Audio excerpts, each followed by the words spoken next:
Bonjour à tous. Aujourd'hui, je voudrais vous proposer une petite vidéo, voire en fait 5 petites vidéos, pour aborder un sujet toujours difficile à aborder, en particulier devant des managers. C'est la question du management. Mais cette question du management, moi, je vais l'aborder sous un angle très particulier, qui est celui du pouvoir.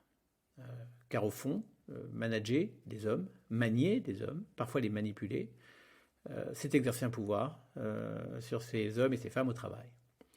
Donc c'est ça mon sujet. Je vais vous proposer 5 petites vidéos avec un modèle qui me convient bien, qui me paraît être assez clarifiant et peut-être structurant. Donc moi je vais me faire tout petit et donner priorité à mes slides. En abordant le sujet qui est le mien, qui est celui de l'anatomie du pouvoir.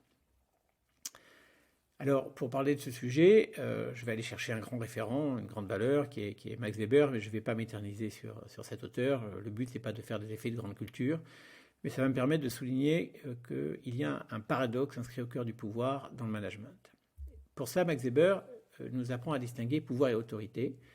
Et pour lui, on passe du pouvoir à l'autorité dès lors qu'on introduit de la légitimité. C'est un processus de légitimation qui fait que soit on s'appuie sur la tradition, soit on s'appuie sur le charisme de tel ou tel dirigeant, soit on s'appuie sur des règles de compétence, de sélection par la compétence, avec des concours dans l'administration et la naissance de l'État moderne. Mais tout ça va amener de la légitimité qui fait que ceux auxquels on obéit nous paraissent à leur place. Donc, pour faire court, on introduit du consentement et de l'adhésion et on passe du pouvoir dans sa forme brute à une forme beaucoup plus sophistiquée qui est l'autorité. Cela va s'appliquer sur quoi? Sur des hommes au travail, des hommes et des femmes au travail. Et donc, là aussi, une distinction paraît nécessaire. Et celle-ci, celle que je vous propose, c'est la distinction entre labeur, la tâche ingrate, le travail de l'homme de peine. Ça peut être l'OS, tel que le décrivait Charlie Chaplin dans les temps modernes, au moment de la naissance de la société industrielle. Mais ça va être le livreur aujourd'hui, par exemple, ou le cyber-esclave, comme diront certains journalistes à propos des gens qui travaillent en ligne en permanence. En tout cas, il y a des gens qui sont dans le labeur, dans la tâche ingrate, qui regardent la pendule sans arrêt, qui attendent d'avoir fini.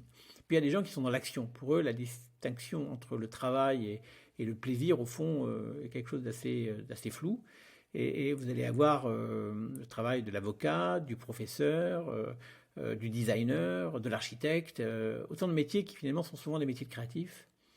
Et c'est pour ça que la distinction qui va permettre de passer du labeur à l'action, c'est souvent l'initiative et la créativité. Et si on regarde bien ces deux dimensions que sont le consentement et l'adhésion d'une part, l'initiative et la créativité d'autre part, au fond ça ressemble très fort à de la liberté. Et c'est pour ça qu'il y a paradoxe, puisqu'on veut exercer du pouvoir, de l'autorité, sur des gens libres. On aimerait bien que les gens fassent immédiatement de leur propre chef ce qu'on ne voudrait pas avoir à leur dicter. Ça serait le top et l'idéal du management. Donc, il y a un paradoxe. Moi, je vais vous proposer d'analyser ça à travers la relation pouvant exister entre pouvoir et labeur, entre autorité et labeur, entre autorité et labeur, et entre autorité et action, et c'est ça le modèle que je vous propose. J'en resterai là pour cette première présentation, et je vous engagerai à en discuter et à regarder les suivantes.